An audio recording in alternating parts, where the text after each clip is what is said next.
big-time Penguins updates, including an injury update on Sidney Crosby and a roster update with a player being recalled from Wilkes Barre Scranton. This changes everything for the Pittsburgh Penguins. A huge loss. Another player out of the lineup, but a new player coming back up to the NHL for the first time this season with an opportunity to prove himself. We've been asking for younger players to get called up and get an opportunity. Well, we're going to get to see one here soon. It's not for sure that he's playing tonight, but he has been recalled to the NHL team. We're going to cover that later in the video. First, the breaking news: Sidney Crosby is who we have to talk about first. But before we get into that, if you haven't already subscribed to the channel, Penguins Digest, we got you covered with the latest Pittsburgh Penguins news, updates, analysis, everything regarding the Pittsburgh Penguins here on Penguins Digest. We're trying to get to 1,000 subscribers. We're very close. Please help us out. Hit that sub button and let's get to 1K. First thing we got to talk about today, the most important player on the ice. Sidney Crosby will not be playing against the New York Rangers tonight. This is breaking news as of an hour ago. Crosby has been ruled out against the Rangers. He's listed as day-to-day, so this isn't something that we expect to stretch too far into the future.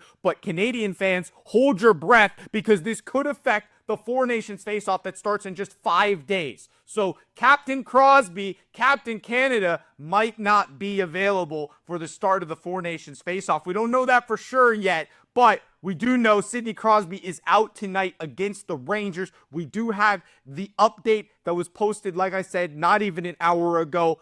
And this is just breaking my heart right now because Sidney Crosby hasn't missed a game since 2022. He was involved in an awkward collision with a pair of New Jersey Devils. His arm was caught between them during the Penguins' 3-2 7-round shootout loss to the Devils. Crosby hunched over immediately, left the ice, but returned to the game, and then he missed practice Wednesday, but then skated by himself on Thursday, which was yesterday. So we didn't know for sure if he was going to play today because he skated yesterday, but he is not going to make it. So the team is already without Evgeni Malkin, their second-line center. Now they're missing Sidney Crosby as well. So the two-headed monster, both out for the Penguins game against the Rangers. It's a back-to-back, too. Rangers and Flyers today and tomorrow before the Four Nations face-off break. These are the last two games, but we're going to have to do these two without our big two, Crosby and Malkin. So Malkin, week to week, on injured reserve. Crosby out tonight. He's been the team's offensive driver all season. He's the main catalyst on the offensive side for the Penguins. Everything that they need from this dude. He is a generational player, and we know how much he means to the Penguins. Him not being out there is a leadership problem. It's just a team effort level problem because he's one of the hardest workers out there, and he's just able to create. He's able to create things that nobody else can do, and he makes players around him better. Our lineup is going to look a lot different without Sid. I'm just saying, look at what it's going to be. Rakell as our first-line center. I've never seen that before, so this is going to be wild, okay?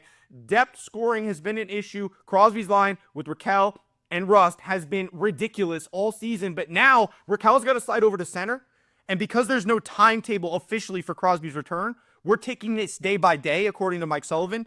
The lines are going to be very strange. So this is what it's going to look like. The Penguins have a back-to-back, already said that, against the Rangers and the Flyers. Without Sid, this is what it looked like at practice. Beauvillier, Rakell, and Rust. Rakell in the middle, and then Beauvillier slides up to the first line. You have Michael Bunting, Cody Glass, Danton Heinen on line number 2, and then Matt Nieto, Kevin Hayes, Philip Tomasino on the third line, with Boca Imama, Blake Lizotte, Noel Acciari on the fourth line. The defense will look pretty much the same, but the offense without Crosby and without Malkin now, oh my gosh, we were already missing Gino. It was already weird seeing either Cody Glass or Kevin Hayes as a second-line center. But now Rickard Rakell's our first-line center. It's kind of crazy, honestly. I hate not having Sid, but I'm actually curious to see how this works out. I am genuinely curious to see how this plays out, because this is the least impressive lineup I think we fielded all season.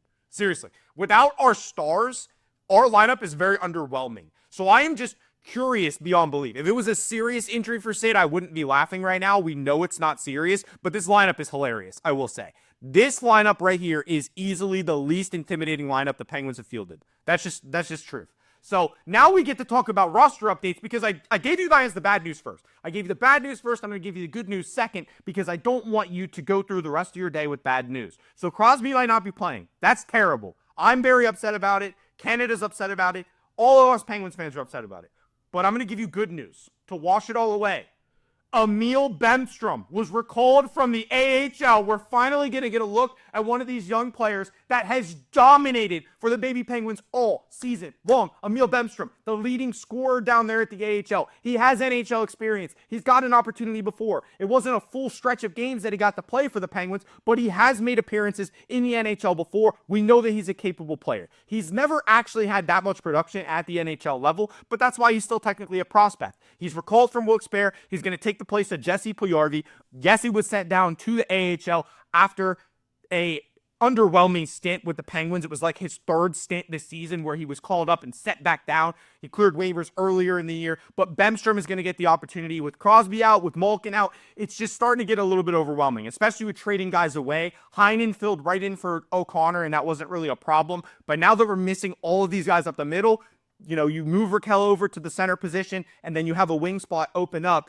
I don't know how long Boca Imama is going to get an opportunity here, but Emil Bemstrom surely will crack the lineup tomorrow night. I can almost guarantee you he's going to play against the Flyers because there is no reason they would have recalled him if he wasn't getting an opportunity to play. So because the Four Nations faceoff is coming up, he's probably going to be in the lineup tomorrow against the Flyers because why would they recall him if he was just going to be an emergency backup? I don't see a world where Emil Bemstrom is not in the lineup tomorrow. He also could be in the lineup tonight. We don't know that. The lines were not including Emil Bemstrom, but he could play. We don't know. Anything could change. That's why I hate going off the morning skate because we don't know that that's factual. It's just what it looked like, what it appeared to be at practice, but things can change before the game actually happens. So if Emil Bemstrom is in the lineup tonight, it's not going to be super surprising just because he wasn't in the morning skate lines, but I do expect him to play against the Flyers. So at least we're going to get some look at Emil Bemstrom in the next 2 days. A sign of things to come, perhaps. Long term, the Penguins recalled Bemstrom Friday morning in advance of the team's game against the New York Rangers at Madison Square Garden Friday night.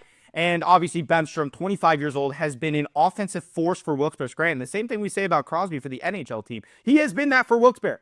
He has 41 points, 19 goals in 37 games, over a point per game. And the Penguins acquired him last season in a swap with the Blue Jackets for Alex and Nylander. So the Penguins re-signed Bemstrom to a one-year deal worth $775,000 back in free agency when free agency first began this past season. And obviously, he has killed it for Wilkes Barre Scranton, so he is finally getting recalled for the Penguins. I'm so excited to see Bemstrom. He's one of the main names that have come up in my mind on the news and in the comment section. You guys have been talking about Emil Bemstrom. The way that he's produced, I absolutely believe he deserves an opportunity. He's only 25 years old. I mean, just because it didn't work out for him last time at the NHL level doesn't mean he doesn't deserve another opportunity. So he's proven himself in the AHL. What more do you want him to do? 41 points in 37 games. So now he's going to hopefully crack the lineup tomorrow night against Philly, and we'll see what Emil Bemstrom can do. Hopefully he gets a longer stretch and a longer leash throughout the season. Like after the Four Nations faceoff, maybe Bemstrom becomes a regular for the Penguins. I'd love to see that. But for now, it's just an injury replacement is essentially what it is. So unless more trades come or more injuries happen, God forbid,